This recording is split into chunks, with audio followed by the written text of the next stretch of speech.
Welcome back to Tales of Kind Souls, where we dive into the most extraordinary true-to-life stories and unforgettable human moments that remind us of the strength, courage, and mystery inside ordinary people.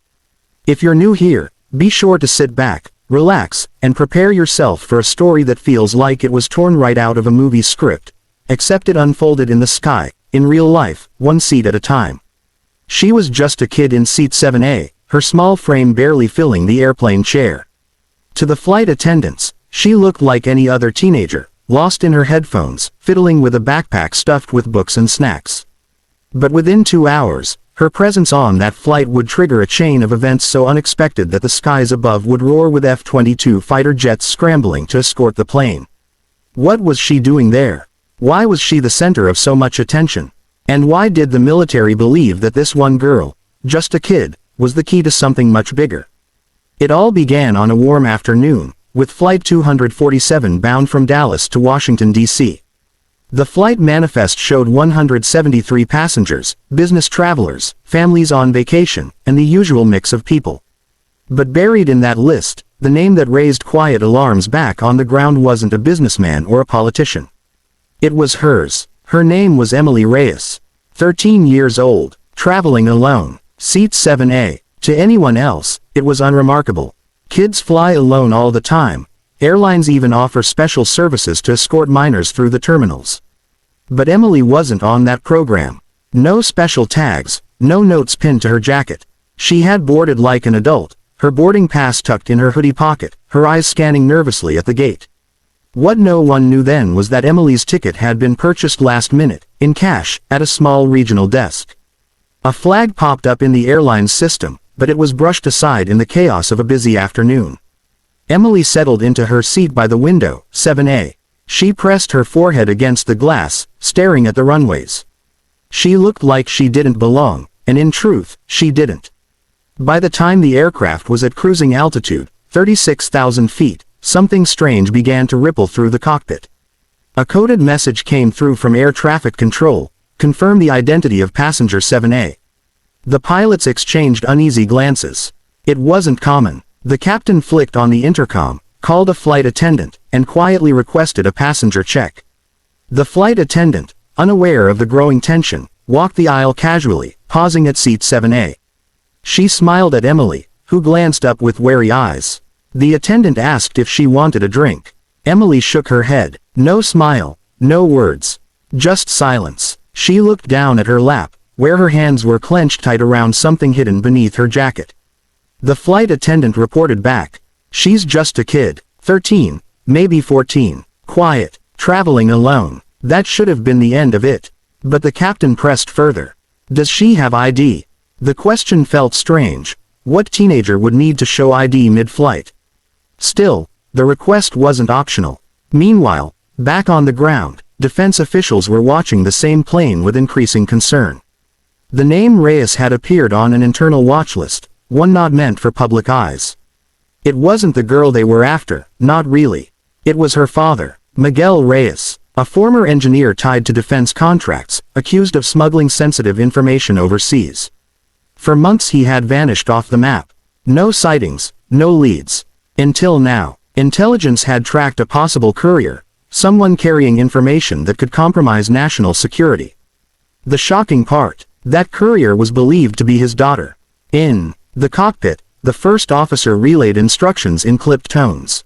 We are to maintain course but prepare for military intercept. Fighter escort inbound. The captain's face tightened. He'd flown for 30 years, but never once had his plane been intercepted in the skies. He glanced back at the cabin. Somewhere behind him, among the chatter and clinking of soda cans, was a child who suddenly mattered more than anyone realized. Emily sensed the tension. She pressed her headphones tighter, but her hands shook. The small object beneath her jacket was a flash drive, wrapped in electrical tape. Her father had slipped it into her hand 2 nights earlier in a dingy motel room, whispering words she didn't understand. Don't lose this. Get to DC. Someone will find you. Trust no one until then. She didn't even know what was on it. All she knew was the weight it carried. Not just in her pocket, but in the way her father's eyes had looked that night, filled with a fear she had never seen before. The flight continued, calm in appearance but rattled underneath. Passengers scrolled through phones, read magazines, and chatted, unaware that thousands of feet above the Earth, two F-22 Raptors had been scrambled from a nearby base. Within minutes, their sleek silhouettes were slicing through the clouds, closing in on the commercial jetliner. When the roar of their engines reached the passengers, panic began to ripple. People pressed to the windows, pointing at the gray shapes flying alongside them. The flight attendants struggled to calm everyone down, while the captain's voice tried to reassure them. "Ladies and gentlemen, please remain seated. Everything is under control." But even he knew that wasn't true. The F-22s weren't there for show. They were there because of her. Because a child in seat 7A was carrying something powerful enough to pull military assets out of the sky. Emily's breathing quickened. She understood now that whatever she held wasn't just for her father. It was bigger, and now everyone on this plane was entangled in it. She thought about standing up, confessing, handing it over to the nearest adult. But her father's words echoed, "Trust no one." Suddenly, a man in a gray suit from 3 rows back stood. He moved down the aisle with calm, deliberate steps. His eyes locked on Emily. He wasn't a passenger, not really. He was an agent, riding the same plane under deep cover. He had been waiting, watching, and now the time had come. "Emily," he said softly, kneeling beside her seat. "You're safe now. You can give it to me." Her pulse pounded. How did he know her name? How did he know what she was carrying? The cabin around them grew tense. Passengers whispered, craning to see what was happening. The flight attendants hesitated, unsure whether to intervene. Emily's hands clutched her jacket tighter. "Your father sent you, didn't he?" The man pressed. "I'm here to help." She shook her head. She didn't trust him. Something about his voice. It didn't feel right. She slid further into her seat, the flash drive still hidden. The man exhaled, frustration flashing in his eyes. He reached into his coat pocket slowly.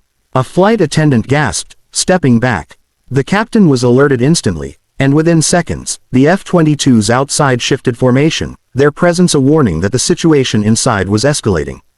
Emily made her choice. She bolted. She scrambled over the seat into the aisle, running as fast as her small frame could carry her. Passengers yelped in surprise, some grabbing at her instinctively, others pulling back in confusion.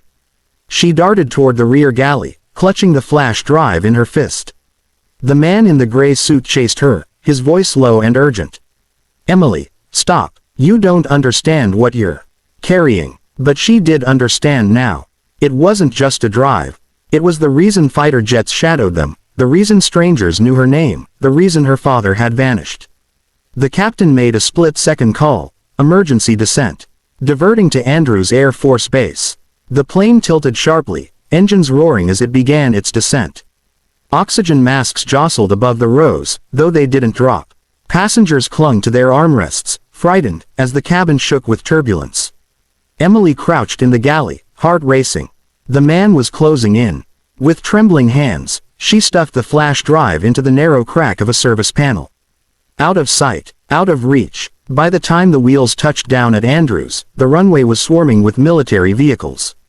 Armed personnel surrounded the aircraft in seconds. The F-22s peeled away, their mission complete. Inside, agents stormed the cabin, demanding calm as they secured the scene.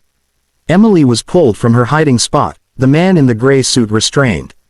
The passengers sat in stunned silence, realizing they had been unwilling participants in something extraordinary. For Emily, the nightmare wasn't over. Officials questioned her for hours, demanding to know what she had carried, who had given it to her, and where it was now. She refused to speak, terrified and loyal to her father's last words. But eventually, the truth surfaced. Hidden in the galley panel, investigators found the flash drive. Its contents were encrypted files, designs, strategies, intelligence that could shift power in dangerous ways if it fell into the wrong hands. Her father hadn't trusted the adults in his world, so he had trusted the only one he believed couldn't be corrupted, his daughter. Emily was just a kid in seat 7A. But to the world that day, she was much more. She was the center of a storm in the skies, the reason fighter jets had roared overhead, the reason national security had trembled. She never forgot the sound of those F-22s, or the weight of the drive in her pocket. Years later, she would tell her story quietly, never in public, never in front of cameras. Because some truths, once carried, never really let go. And so the story of Emily in Seat 7A became one of those whispered tales among pilots and passengers, how a child, barely a teenager, had been the thread that tied together family, secrets, and the defense of a nation. Sometimes the smallest figures carry the heaviest burdens, and sometimes the fate of many rests in the hands of just one. This was Tales of Kind Souls. If this story moved you, don't forget to like, share, and subscribe for more extraordinary journeys into the hidden corners of human courage and mystery. Thank you for watching, and until next time, take care of each other.